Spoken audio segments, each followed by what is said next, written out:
자, 안녕하세요. 우주에서 가장 총명한 학생 여러분. 자, 이번 시간 여러분들과 쿨롱의 법칙에 대해서 한번 생각을 해볼 거예요. 근데 여러분들이 이 쿨롱의 법칙을 이해를 하는 거는 상당히 중요해요. 왜 그럴까요? 그렇죠. 왜 그러냐면 우리는 지금부터 전기 현상에 대해서 생각을 해볼 건데, 여러분들은 이 쿨롱의 법칙을 이용을 해서 전기력이라고 하는 힘을 결정을 해야 돼요. 이 힘을 결정을 하고, 그리고 우리는 이 개념을 이용해서 전기장이라고 하는 개념을 이해를 할 거예요. 그리고 이 전기장이라고 하는 개념을 바탕으로 일렉트릭 포텐셜이라고 하는 전위라고 하는 개념을 이해를 하고, 그리고 최종적으로 우리는 전기 용량을 구할 수가 있어야 돼요. 이렇게 큰 한 블럭을 우리는 이해를 할 때 그 시발점이 여기에 있는 쿨롱의 법칙부터 시작을 해요. 자, 그러면 여러분들은 쿨롱의 법칙을 왜 우리가 알고 배워야 하나, 해야 하나 하는 그 목적에 대해서 이제 잘 이해를 했을 거예요. 자, 그러면 먼저 쿨롱의 법칙에 대해서 지금부터 한번 살펴보죠. 근데 우리가 먼저 쿨롱의 법칙이라고 하는 걸 이해를 하기 전에 우리는 이 쿨롱의 법칙과 유사한 법칙을 이미 알고 있어요. 그것은 누구의 무슨 법칙일까요? 혹시 여러분들 알고 있어요? 그렇죠. 우리가 이 쿨롱의 법칙이라고 하는 거는 실제는 뉴턴의 만유인력 법칙하고 상당히 유사해요. 그렇기 때문에 여러분들이 쿨롱의 법칙을 이렇게 단독적으로 이해를 하는 것보다는 뉴턴의 만유인력 법칙과 한번 비교를 해보면은 훨씬 더 이해하기가 좋아져요. 그리고 좀 더 심도 있게 이해를 할 수가 있어요. 자, 그러면 이 속에 먼저 뉴턴의 만유인력 법칙부터 한번 설명을 하고 우리가 쿨롱의 법칙에 대해서 한번 논해보죠. 그러면 한 이쯤에다 쓸까요? 여기에서 먼저 여기에다가 뉴턴이라고 쓰고, 뉴턴은 여러분들이 너무나도 잘 알고 있는 물리학자일 거예요. 아마 아리스토텔레스부터 시작을 해서 뉴턴 때까지 근 2000년에 정도 내려오는 자연 철학이라고 하는 거를, 자연 철학의 역사를 총망라하게 다 집대성한 분이 여기에 있는 뉴턴이라고 생각을 하면 돼요. 그러니까 나중에 여러분들이 혹시 기회가 있으면 이 뉴턴의 업적과 생애에 대해서 한번 이렇게 조사들을 한번 해보길 바래요. 꼭 한번 해보세요. 자, 그러면 우리는 일단 본론으로 들어가서 뉴턴의 여러 가지 법칙 중에서, 여러 가지 법칙 중에서 어디에 초점을 맞출 거냐면 만유인력 법칙에 초점을 맞출 거예요. 그래서 여기에다가 일단 우리가 눈알 만유인력 법칙을 이렇게 쓰게 되면은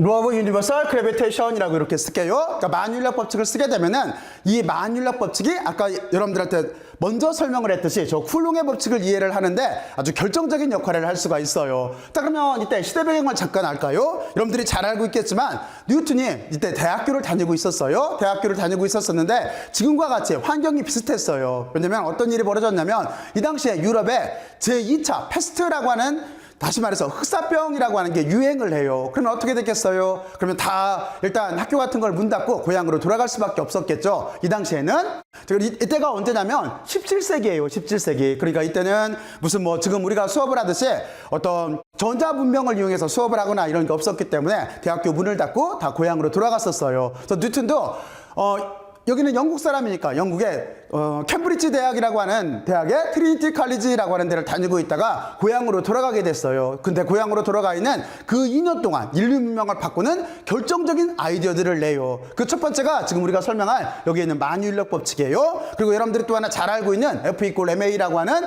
가속도의 법칙, 일반적으로 알려진 뉴턴의 법칙이라고 하는 것도 그때 정립을 하고, 그리고 또 하나 여러분들이 잘 알고 있는 광학이라고 하는 또 하나의 학문, 다시 말해서 빛을 다루는 학문도 이때 창시를 해요. 그러니까 여러분들이 이해를 하고 있겠지만 프리즘이라고 하는 걸 통해서 빛을 화이트 라이트 소스라고 하는 거를 분산시켜서 빨주노초 파남보를 만들 수 있잖아요. 근데 여기는 뉴턴은 한 걸음 더 나가서 그 빛을 다시 역프리즘을 놓고 나서 다시 모아서 다시 화이트 라이트 소스를 이렇게 만들어내는 그런 실험에 대한 아이디어나 그 수행을 했던 게 바로 뉴턴이 패스트 때문에 고향으로 돌아가 있던 그 2년 동안이에요. 그리고 또 하나 위대한 업적이 있어요. 또 하나 어떤 위대한 업적이 있냐면 조금 전에 여러분들한테 설명을 했던 F=ma라고 하는 뉴턴의 운동방정식이나, 그리고 지금 설명할 뉴턴의 만유인력 법칙을 이렇게 적용해서 해석을 하려고 하다 보니까, 이걸 법칙화를 시키려고 하다 보니까 그 당시까지 발달되어 있는 수학이 없는 거예요. 알려져 있는 수학이 없는 거예요. 그래서 뉴턴은 이때 어떤 걸 만들어내요? 그렇죠. 이때 바로 미적분학이라고 하는 것도 이때 아이디어를 갖고 그 초기 작업에 이렇게 도입을 한 것도 바로 이때예요. 그래서 여러분들이 잘 이해를 하고 있겠지만 바로 이 시대가 언제냐면 1666년도예요. 바로 이때를 우리가 기적의 해라고 이렇게 부르는 거예요. 자, 그러면 다시 이때로 돌아가서 뉴턴이 겪었던, 우리가 잘 알고 있는 일화에 대해서 하나 소개를 할게요. 어떤 일화로 뉴턴이 만유인력 법칙을 찾게 되어 있느냐면, 뉴턴이 이제 흑사병 때문에 고향으로 갔어요. 그래서 사과나무 밑에서 책을 이렇게 읽으려고 하는데 어떤 게 벌어졌냐면 다음과 같이 이렇게 사과가 뚝 떨어진 거예요. 얘를 사과라고 할게요. 사과가 떨어진 거예요. 이때 뉴턴이 대각을 해요. 큰 깨우침을 얻어요. 무슨 깨우침을 얻었을까요? 사과가 왜 떨어지나 이 생각을 했을까요? 물론 이것도 생각을 했지만 뉴턴은 어디에서 더 큰 아이디어를 얻었냐면 사과는 떨어지는데 여기는 소프트볼을 달이라고 할게요. 사과는 떨어지는데 더 큰 달 너는 왜 안 떨어지니? 이렇게 질문을 했던 거예요. 그리고 결국에 그 결론은 어떻게 돼요? 결론은 이거죠. 사과가 떨어지는 현상이나 달이 떨어질 데가 없어서 지구 주위를 도는 현상이나 똑같다라고 하는 거를 이렇게 직관적으로 알아내요. 그렇죠? 그리고 그걸 정립한 게 만율력 법칙이에요. 자, 그러면 여러분들은 여기에서 이제 뉴턴이 깨우쳤던 그 반유인력 법칙을 이제 우리가 법칙화를 시켜보죠. 그래서 뉴턴이 여기서 어떤 것들에 대해서 초기 아이디어를 얻냐면 일단 힘이라고 하는 거는 이렇게 거리의 제곱에 반비례한다라고 하는 개념을 이렇게 직관적으로 얻어요. 다시 말해서 거리의 제곱에 반비례한다라고 하는 거를 우리가 여기를 역제곱 법칙이라고 해요. 그리고 또 하나 어떻게 돼요? 맞아요. 여러분들이 잘 알고 있겠지만 질량의 곱에 이렇게 비례한다라고 하는 걸 이렇게 찾아내요.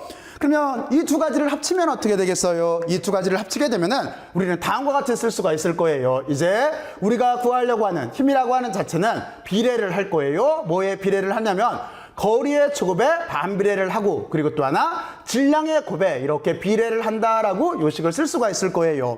자, 그리고 그 뒤에 어떻게 하면 되겠어요? 그 뒤에는 여기 비례한다라고 하는 거를 실험을 통해서 상수값을 찾아서 등으로 바꿀 수가 있는 거죠. 그래서 최종적인 결론은 어떻게 되는 거냐면 만유인력, 다시 말해서 중력이라고 하는 이 힘이라고 하는 자체는 이게 중력 상수가 이렇게 들어가요. 이거를 우리가 우주 보편 상수, 다시 말해서 여기를 우리가 뭐라고 부르냐면 만유인력 상수라고 하는 값이에요.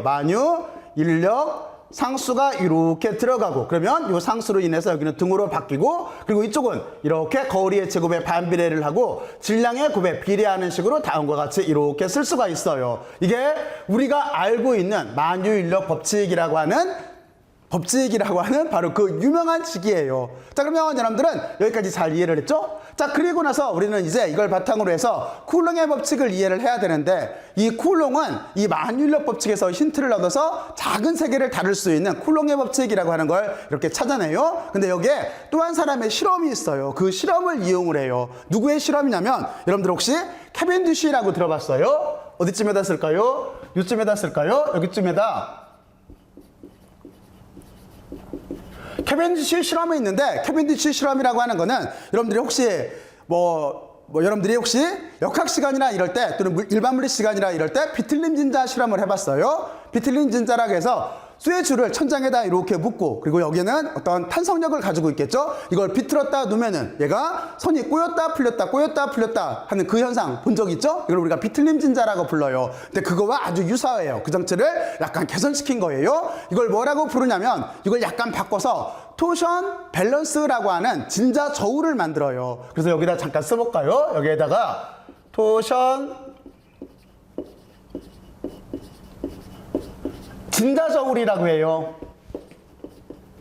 진자라고 하는 거는 주기를 가지고 진동을 하면 진자잖아요. 다시 말해서 똑딱똑딱 진동하는 것도 진자지만 꼬였다 풀렸다 이것도 진자잖아요. 바로 이 진자 저울을 이용을 해서 우리가 어떤 걸 결정을 한 거냐면 여기는 캐벤디시가 여기에 있는 만유인력 상수를 결정을 했어요. 근데 그 실험 구조가 어떻게 되어 있냐면 몇 가지만 간단하게 심플하게 그림으로 그릴게요. 실험 구조가 어떻게 되어 있는 거냐면 다음과 같이 되어 있어요. 일단은 이해하기 쉽게 우리가 여기다 이렇게 여기를 천장이라고 보고 여기에 이렇게 강선을 내렸어요. 강선은 여러분들이 어떤 탄성력을 가진 철사선 같은 걸 생각을 하면 돼요. 그리고 이쪽에다가 이렇게 구체를 단 거예요. 여기가 구가 이렇게 있어요. 그리고 요 옆에다가 또 하나 구를 달 수 있는 이렇게 구조를 하나 만들었어요. 이렇게 만들어 놓고 나서 아까 뭐라고 그랬어요? 캐벤디시는 무엇을 결정하려고 이 실험을 했다고 했어요? 그렇죠. 여기에는 만유인력 상수를 결정을 하려고 이 실험을 했기 때문에 조건이 어떻게 되는 거냐면 여기에 있는 구가 여기 구를 매달았으니까 이 구에 대전을 할 필요가 없었어요. 그래서 캐벤디시가 실험을 할 때는 여기가 그냥 중성구였어요. 중성구라고 쓰면은 극성을 갖지 않는 구, 그러니까 중성인 구를 쓴 거예요. 중성구보다는 중성인구 이렇게 써야 좀 더 이해가 쉬울까요? 자, 그러면 여기다 중성인구를 이렇게 달았어요. 그러니까 극성을 갖지 않은 구를 가지고 실험을 한 거예요. 그런데 이때 쿨롱은 여기 캐벤디시 실험을 이용을 해서 쉽게 말해서 전기력의 크기를 결정을 할 때 이 아이디어를 따르면서 이 아이디를 따가지고 오면서 여기를 바꾼 거예요. 다시 말해서 쿨롱의 법칙 실험에서는 구가 어떻게 되는 거냐면 얘는 중성의 구가 아니라 대전구예요. 대전된 구라고 이렇게 쓸게요. 대전된 구예요. 대전된 구를 이용을 했고, 그리고 여기 목적을 보게 되면은 이쪽에 캐벤디시 실험의 목적이라고 하는 거는 만유인력 상수를 결정하려고 했던 거예요. 여기에 만유인력 상수라고 이렇게 쓸게요. 이 상수를 결정하려고 하는 게 목적이었고, 그리고 쿨롱이라고 하는 이분은, 프랑스의 과학자 이분은 캐벤디시 실험에서 목적을 바꾼 거예요. 목적을 어떻게 바꿨냐면 여기에서 목적이라고 하는 건 뭐냐면 전기력의 크기를 결정하려고 했던 거예요. 전기력의 크기를 결정하기 위해서 캐벤디시 실험하고 똑같은 실험을 가지고 전기력의 크기를 결정을 했던 거예요. 자, 그러면 여러분들은 여기서 한 가지를 생각을 해봐야 돼요. 왜냐면 쿨롱의 법칙이 우리가 저쪽에 있는 여기 만유인력 법칙을 눈을 때는 중성의 구, 질량체면 됐어요. 하지만 저쪽에는 대전된 구가 들어가기 때문에 여러분들은 어떤 개념을 가지고 여기를 생각해야 되는 거냐면 전하라고 하는 개념을 보강해서 생각을 해야 돼요. 그래서 우리가 여기쯤에다가 전하에 대해서 잠깐만 알아볼게요. 전하라고 이렇게 쓰고, 전하는 차지라고 해요. 차지라고 하는 이렇게 개념인데, 첫 번째 여러분들은 어떻게 생각을 해야 되는 거냐면 먼저 기호부터 설명을 할게요. 기호는 우리가 이렇게 Q자를 써요. Q자를 소문자로 쓸 때도 있고 총전화 같을 때는 이렇게 대문자 Q로 써요. 이게 기호예요. 그리고 또 하나 여기를 의미를 붙여서 설명을 할 때는 어떻게 설명을 하냐면 또 다른 기호가 있는데 그림으로 그릴 때 우리가 여기를 이렇게 플러스에다 동그라미를 이렇게 그릴 때 있고 마이너스에다 동그라미로 이렇게 표시할 때가 있어요. 이건 무슨 뜻이냐면 이렇게 쓰면, 그렇죠? 여러분들이 잘 알고 있듯이 얘는 양전하라는 뜻이에요. 여기는 양전하가 이렇게 되는 거고, 그리고 이렇게 표시하면 뭐예요? 여기는 대전체이기 때문에 극성이 있겠죠? 그 반대인 음전하를 뜻하는 거예요. 그러니까 여기는 음전하를 이렇게 뜻하는 거예요. 근데 여러분들은 지금 이거의 실제 정체를 알고 있을 거예요. 음전하는 지금 현대 물리학에서는 정체가 뭐예요? 그렇죠? 이거는 일렉트론이라고 하는 전자예요. 전자가 지금 우리는 음전하라고 하는 걸 알고 있고, 그러면 양전하는 뭘까요? 양전은 양전하라고 하는 거는 여러분들이 잘 알고 있겠지만 하나는 양성자예요. 여기가 양성자 알죠? 중성자, 양성자 할 때 플루톤이라고 하는 그 양성자예요. 그래서 여기가 양성자. 그리고 또 하나가 있어요. 또 하나가 양전자라고 하는 개념이 있어요. 이거는 포지트론이라고 하는 거예요. 그래서 여기가 양전자가 이게 우리가 양전하라고 이렇게 부르는 개념인 거예요. 자, 그러면 여러분들은 여기까지 이렇게 알아봤고, 그리고 또 하나 이렇게 어떤 물리량 자체가 나오면은 단위가 필요하겠죠. 그래서 이 단위에 대해서 생각을 해봐야 되는데, 세 번째 여기에 단위라고 하는 자체는, 단위는 어떻게 붙였을 것 같아요? 단위라고 하는 자체는 여러분들이 이쪽에서 힘이라고 하는 거는 뉴턴의 업적을 기념하기 위해서 어떻게 붙여요? 단위는 여기에 뉴턴의 업적을 기념하기 위해서 뉴턴이라고 이렇게 쓰죠. 이게 힘의 단위인 거죠. 그거랑 똑같이 이쪽은 어떻게 되어 있는 거냐면 쿨롱의 업적을 기념하기 위해서 여기를 대문자 C로 써놓고 쿨롱이라고 읽어요. 여기가 이렇게 써놓고 나서 단위가, 전하의 단위는 쿨롱이에요. 쿨롱의 업적을 기념하기 위해서. 자, 그러면 여러분들은 여기까지 잘 이해를 했을 거예요. 그리고 또 하나 여기서 한 가지를 생각을 해봐야 돼요. 어떤 생각을 해봐야 되는 거냐면 여기는 양전하, 음전하가 있죠. 그럼 어떻게 되겠어요? 힘이라고 하는 자체는, 우리가 지금 논하려고 하는 힘이라고 하는 자체는 여러분들이 직관적으로 생각을 해도 여기는 인력과 청력이 있을 거예요. 그렇죠? 그래서 여기에다가 힘은 인력과 청력이 있다라고 하는 걸 이렇게 알 거예요. 그러니까 다른 것끼리는 서로 끌리죠. 그리고 같은 것끼리, 다시 말해서 플러스와 플러스가 됐던, 마이너스와 마이너스가 됐던 이때는 밀려요. 그리고 여기는 다른 거, 플러스와 마이너스가 있으면 서로 끌린다라고 하는 걸 여러분들은 잘 알고 있을 거예요. 자, 그러면 이쪽은 어떻게 돼요? 이쪽은 여러분들이 또 하나 잘 알고 있죠? 그렇죠? 여기에서는 힘이라고 하는 자체가 어떤 거밖에 없냐면 이쪽에서는 인력밖에 없어요. 이렇게 이쪽은 한방향 힘, 인력만 이렇게 있어요. 자, 그러면 여러분들은 여기까지 이렇게 정리를 해놓고 나서 이제 이 실험을 어떻게 했나 하는 거에 대해서 잠깐 생각을 해볼게요. 자, 그러면 이쪽에서 여러분들이 전하라고 하는 걸 이해를 할 때, 여기 캐빈디시 실험으로 들어가기 전에 전하라고 하는 걸 이해를 할 때 여러분들의 패러데이 아이스페일 실험 알아요? 전하를 발생을 하고 이동을 하고 보존을 했던 실험. 여기다 잠깐 써보면은 참고예요, 참고. 여기는 이렇게 해놓고 나서 여러분들이 참고로 역사상 가장 위대한 물리학자인 패러데이가 만들어낸, 그러니까 패러데이 아이스페일에서, 그러니까 패러데이 얼음통이라고 하는 실험이 있잖아요. 구조는 어떻게 되어 있는 거냐면 간단해요. 그냥 물리 실험실에 오면은 여러분들은 이렇게 철망을 이중 철망으로 되어 있는 이런 구조하고, 그리고 또 하나 여기 보면은 일렉트리미터라고 하는 요거 이렇게 전위계라고 하는 게 있어요. 그러면 여러분들은 여기에다가 이렇게 안쪽하고 바깥쪽에다가 이렇게 극성으로 이렇게 물려놓고, 그리고 이쪽 전위계는 여기 전하가 이동하면은 바늘 자체가 이렇게 양쪽으로 움직이게 돼 있어요. 뭐 양전하를 예를 들어서 지금 왼쪽으로 움직였다라고 한다면 음전하는 오른쪽으로 움직이게 돼 있는, 이렇게 그러면서 크기를 나타나게 돼 있는 이런 장비가 있어요. 여기에다가 여러분들이 잘 해봐서 알겠지만 여기에다가 보통 일반적으로 시료 3가지를 가지고 해요. 이렇게 인조가죽이 있고, 기준이 되는 인조가죽이 있고, 그리고 이쪽은 뭐예요? 여기는 보게 되면은 폴리염화 비닐이 있고, 그리고 이쪽은 알루미늄이 있고, 이 2개를 이렇게 대전시키잖아요. 대전시키게 되면은 어떻게 돼요? 여기는 이렇게 대전되게 되면은 전자가 이동할 수가 있기 때문에 여기에는 극성을 띠게 돼 있어요. 그거를 이 패러데이 아이스페일에다 이렇게 넣으면서 이쪽에 바늘이 어느 쪽으로 움직이나, 그리고 또 하나 얼마만큼 크기로 움직이나를 이용을 해서 우리는 어떤 걸 측정을 했냐면, 여기다 그냥 간단하게 쓰게 되면은 이쪽으로 이렇게 바꿀게요. 이거 보드 마커를 여기 막 흩어져 있어서 그 중에 잘 나오는 걸 이렇게 들었어요. 따르면 이쪽에 패러데이 아이스페일을 이용을 해서 우리는 전하라고 하는 게 이렇게 발생을 시킬 수도 있고, 발생은 어떻게 시켜요? 그렇죠. 마찰을 시키면 되는 거죠. 그리고 또 하나 전하를 이동시킬 수도 있어요. 이동은 어떻게 시켜요? 이거는 갖다 대면 되죠. 이쪽에 전하가 발생을 했을 때 얘를 이렇게 망에다가 갖다 대면은, 물론 여기 이렇게 손으로 잡고 실험하면 안 돼요. 이렇게 되면은 전하는 이 철망 쪽으로 이동을 할 거예요. 그렇죠? 이렇게 이동할 수도 있고, 그리고 다시 얘를 빼고 나서 측정을 해보면은 그 전하가 보존된다라고 하는 이런 개념들에 대해서 이렇게 배웠어요. 자, 그러면 여러분들이 여기는 실험이에요. 실험. 또 하나 실험을 이렇게 참고적으로 알고 있다라고 한다면, 여기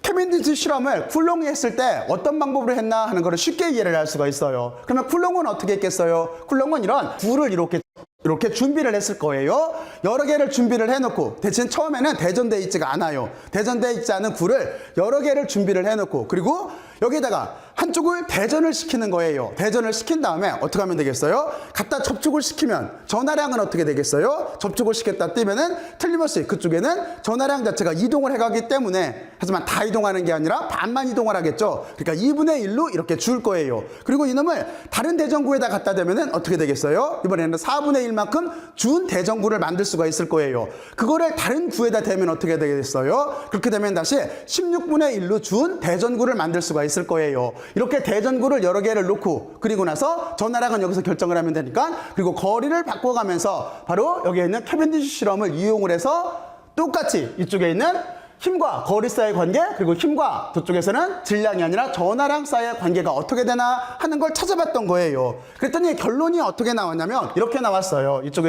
이쪽은 전기력이에요. 전기력이라고 하는 것도 똑같이 거리의 제곱에 이렇게 반비례를 하고, 그리고 또 하나 전하의 곱에 비례를 한다라고 하는 걸 이렇게 알았어요. 여기는 전하의 곱이에요. Q1, Q2예요. 이쪽에 질량의 곱하고 똑같아요. 이런 식으로 이렇게 나온다라고 하는 걸 알았어요. 그럼 물론 여기는 지금은 이렇게 비례값이겠죠? 이렇게 비례한다라고 하는 걸 알았어요. 그러면 어떻게 하면 되겠어요? 여기도 상수값을 결정을 해주면 되겠죠? 그러니까 이 식을 먼저 쓰게 되면은 이렇게 비례한다가 나오고 거리의 제곱이 있고, 여기는 Q1, Q2가 되고, 그렇죠? 그리고 나서 여기를 좀 전에 설명을 했듯이 비례한다를 등호로 바꾸기 위해서는 상수값을 결정을 해주면 될 거예요. 그리고 여기 상수값은 K로 보통 이렇게 나요. 그리고 이 상수값을 우리가 여기를 쿨롱을 기념하기 위해서 쿨롱 상수라고 이렇게 불러요. 그리고 나머지는 똑같겠죠. 거리의 제곱에 반비례를 하는 역제곱 법칙이 이렇게 들어갈 테고, 그리고 전하의 곱에 비례를 한다라고 이렇게 써주면 돼요. 이게 우리가 알고 있는 쿨롱의 법칙이라고 하는 거예요. 자, 그런데 여기에서 K라고 하는 값은 유전율하고 관련이 돼 있어요. 여기까지 이렇게 이왕에 공부할 거 알아두는 게 좋아요. 그래서 여기 쿨롱 상수라고 하는 K라고 하는 이 값은 어떻게 돼 있는 거냐면 여기가 쿨롱 상수인데 이 값은 어떻게 돼 있냐면 4파이 입실론 제로분의 1이에요. 4파이 입실론 제로분의 1로 이렇게 쓸 수가 있어요. 여기 파이는 3.141596 나가는 그 파인 거고 여기 입실론 제로라고 하는 건 뭐라고 부르는 거냐면 여기는 유전율이라고 부르는 거예요. 여기를 유전율이라고 이렇게 불러요. 근데 이게 0이 이렇게 붙어져 있어요. 이건 뭐냐면 자유공간 속에서 유전율이라고 하는 그 표시예요. 그래서 여기다 쓰게 되면은 여기를 우리가 자유공간이라고 이렇게 쓸 수가 있고 여기 약간 공간이 부족하네요. 그래서 속에는 이쪽으로 이렇게 쓸게요. 자유공간 속에서 유전율이라고 부르는 거예요. 그러면 여러분들은 유전율이 도대체 뭔가 하는 생각을 해봐야 되는데 유전율이라고 하는 거는 매질에 저장할 수 있는 전하량을 뜻하는 거예요. 매질에 저장할 수 있는 전하량. 그러니까 실제는 지금은 자유공간은 이렇게 있다고 하지만 나중에 이게 또 다른 매질이 될 수도 있어요. 매질이. 그러면 여기 기호만 바꿔주면 돼요. 뭐 입실론 1, 입실론 2 매질이 여러 개면 이런 식으로 붙여주면 되는 거예요. 그래서 여러분들은 일단은 유전율이라고 하는 개념을 이렇게 알아요. 그리고 자유공간이라고 하는 거는 전혀 서로 상호작용을 않는 공간을 말하는 거예요. 그래서 여러분들 기본적으로 약간 그냥 좀 이렇게 많이 알려진 개념으로는 진공 이렇게 생각을 하면 돼요. 아무것도 없는 공간. 그걸 요즘은 자유공간이라고 이렇게 부르고 그 속에서의 유전율을 우리가 입실론 제로로 이렇게 쓸 거예요. 자, 그러면 여러분들은 여기까지 이제 잘 이해를 했죠? 자, 그리고 이제 한 가지를 더 생각을 해봐야 되는데 이 힘은 도대체 어떤 세계에 미치는 힘인가라고 하는 걸 생각을 했을 때 이 사람을 기준으로 봤을 때, 인간인 사람을 기준으로 봤을 때 이때는 어떻게 되겠어요? 이때는 미시세계예요. 미시세계. 미시세계라고 하는 거는 무슨 뜻이냐면 아주 작아서 눈에 안 보이는 세상이라는 뜻인 거예요. 그러면 이쪽 만율력 법칙은 어떻게 되겠어요? 이쪽은 반대니까 여기는 거시세계겠죠. 여기는 거시세계예요. 사람 기준으로 봤을 때 무시무시하게 엄청나게 큰 세상을 지배하는 법칙인 거예요. 그래서 이때 보면은 여러분들이 여기 이만큼이 이제 만유인력 법칙에 대한 최종 결과고 그리고 또 하나 이쪽이 이렇게 보게 되면은 이쪽이 쿨롱의 법칙이라고 하는 미시세계를 지배하는 법칙의 최종 결과예요. 근데 여러분들이 보면 알겠지만 두 식은 상당히 유사해요. 그렇죠? 특징이 거리의 제곱에 반비례를 하고 그리고 이쪽은 질량의 곱에 비례를 하고 이쪽은 전하량의 곱에 비례를 하고 전하의 곱에 비례를 하고 그리고 이쪽에는 만율력 상수라고 하는 우주 보편 상수가 들어가고 이쪽은 쿨롱 상수라고 하는 값이 들어가고 그 쿨롱 상수의 안에는 유전율이라고 하는 개념이 포함이 됐다라고 되어져 있어요. 여러분들이 딱 봐도 상당히 유사하죠? 딱 하나 차이점이 있다라고 한다면 어떤 차이점이 있어요? 그렇죠? 어떤 차이점이 있냐면 이쪽은 힘이 인력밖에 없어요.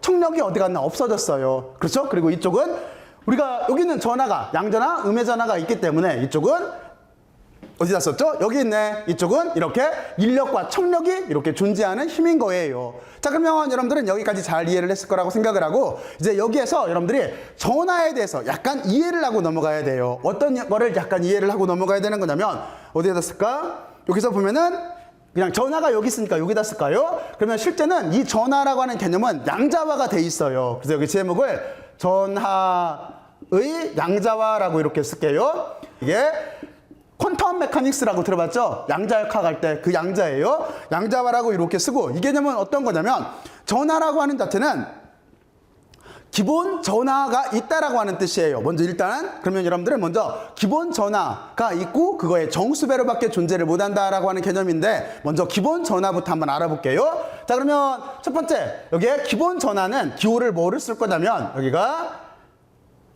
그냥 여기를 공간이 좁아서 그냥 기호를 직접 쓸게요. 직접 쓰면 2라고 이렇게 써요. 그리고 여기는 값이 어떻게 되는 거냐면 1.6 곱하기 10의 마이너스 19승 쿨롱만큼 이렇게 기본 전하가 있어요. 여기가. 그리고 여러분들은 여기서 한 가지를 생각을 해야 되는데 이제 이 기본 전하하고 여기에는 전하사의 관계예요. 그러면 그걸 두 번째로 이렇게 쓰게 되면은 식을 어떻게 쓸 수가 있냐면 전하라고 하는 자체는 기본 전하에다가 n을 이렇게 곱해주면 되는 거예요. 그러면 여러분들은 이 n은 뭐냐면 저 n은 그냥 플러스 마이너스 1 플러스 마이너스 2라는 정수예요. 정수. 그러니까 n은 여기다 이렇게 쓰게 되면은 플러스 마이너스 1이나 플러스 마이너스 2나 이렇게 나가는 정수인 거예요. 그러면 이 의미를 살펴보면 이거예요. 무슨 뜻이냐면 전하라고 하는 거는 기본 전하가 존재를 하는데 항상 정수배로 이루어져 있다라고 하는 그 뜻이에요. 그러니까 전하는 기본 전하 2의 정수배로 이루어져 있고 절대로 소수로 존재를 할 수 없다라고 하는 뜻이에요. 그러면 이건 거죠. 전하라고 하는 거는 이거에 뭐 1배, 2배, 3배 이렇게는 존재를 할 수 있을지 몰라도 1.2배, 1.3배, 1.45배 이런 식으로는 존재할 수 없다라고 하는 뜻인 거예요. 이거를 우리가 일반적으로 디스크리트하다라는 용어를 써요. 띄엄띄엄하다는 용어를 써요. 이게 고전 물리학과 현대 물리학의 상당한 차이점이에요. 예를 들어서 우리가 어떤 에너지라고 하는 걸 생각을 할 때 고전 물리학에서는 에너지가 유체처럼 쭉 흘러갈 줄 알았어요. 그런데 양자화라고 하는 개념은 뭐냐면 그렇지가 않고 에너지가 이동할 때도 띄엄띄엄하다는 거예요. 그러니까 에너지가 띄엄 띄엄 이 사이는 없어요. 이렇게 존재를 한다라고 하는 그 뜻인 거예요. 그래서 처음에 그래서 바로 이 개념 때문에 기존에 그 당시에 있던 기존의 물리학자들은 여기에 양자역학이라고 하는 개념 자체를 상당히 받아들이기가 어려웠던 거예요. 그래서 여러분들이 다시 한번 정리를 하면은 우리가 알고 있는 작은 세상은 아날로그처럼 쭉 연속적으로 컨티뉴하게 존재를 하는 게 아니라 마치 디지털처럼 띄엄띄엄 떨어져서 존재를 해요. 이거를 디스크리트라고 해요.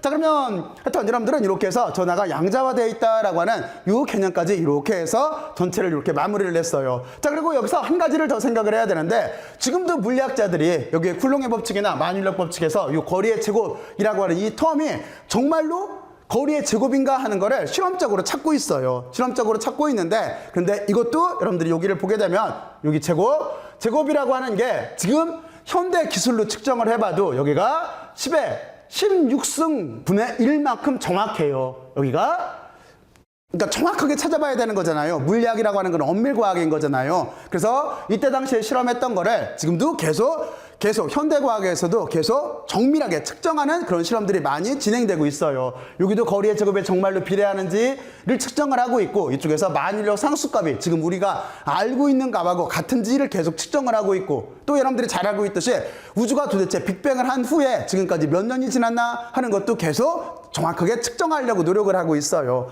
자, 그러면 어쨌든지 간에 여러분들은 여기까지 전체 내용을 이렇게 알았어요. 자, 그러면 여러분들은 이제 우리가 쿨롱의 법칙이라고 하는 걸 배웠는데 쿨롱의 법칙을 왜 중요하다고 제가 조금 아까 얘기를 했어요. 쿨롱의 법칙을 왜 이해를 해야 된다고. 그렇죠? 우리는 지금 전기현상이라고 하는 걸 다룰 거예요. 전기현상이라고 하는 걸 다룰 건데 우리는 처음에 힘부터 결정을 해야 돼요. 여기 있는 여기가 힘이에요. 힘. 근데 이 힘을 우리가 쿨롱 포스라고도 불러요. 근데 또 다른 말로는 여기를 우리가 전기력이라고도 불러요. 여기다 쓸까요? 여기를 전기력이라고도 이렇게 불러요. 그래서 우리가 이 전기력을 이렇게 결정을 해줘야 또는 쿨롱 포스라고 하는 미시 세계를 지배를 하는 힘을 결정을 해줘야 이 힘을 이용을 해서 다음에는 어떤 걸 결정을 할 수가 있냐면 정의할 수가 있냐면 전기장을 정의를 할 수가 있어요. 그리고 이 전기장을 정의를 해야 이걸 이용해서 일렉트릭 포텐셜이라고 하는 전위를 결정할 수가 있어요. 그리고 여러분들이 이 전위를 결정할 수 있어야 전기 용량이라고 하는 개념을 결정할 수가 있는 거예요. 바로 그만큼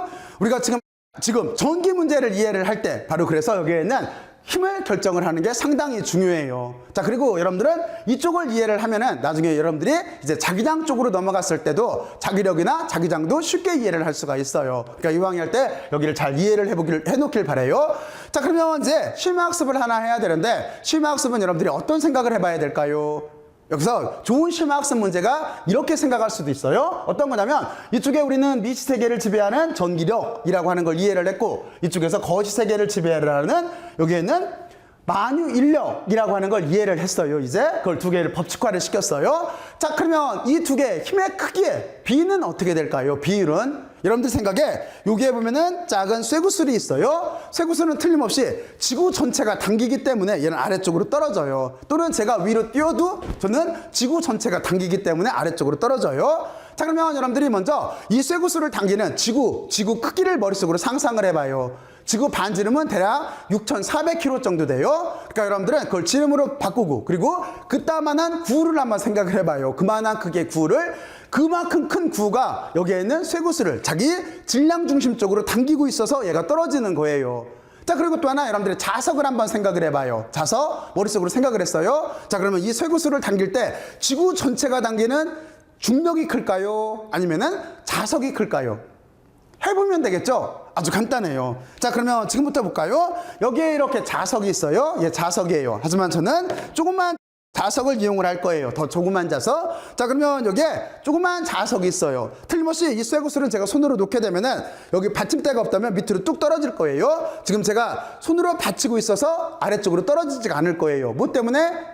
지구가 당기고 있어서. 자, 그리고 조금 아까 보여줬듯이 여기에 조그만 자석이 있어요. 어떤 게 힘이 센가 볼까요? 여기다 붙여볼까요? 그리고 들어볼까요?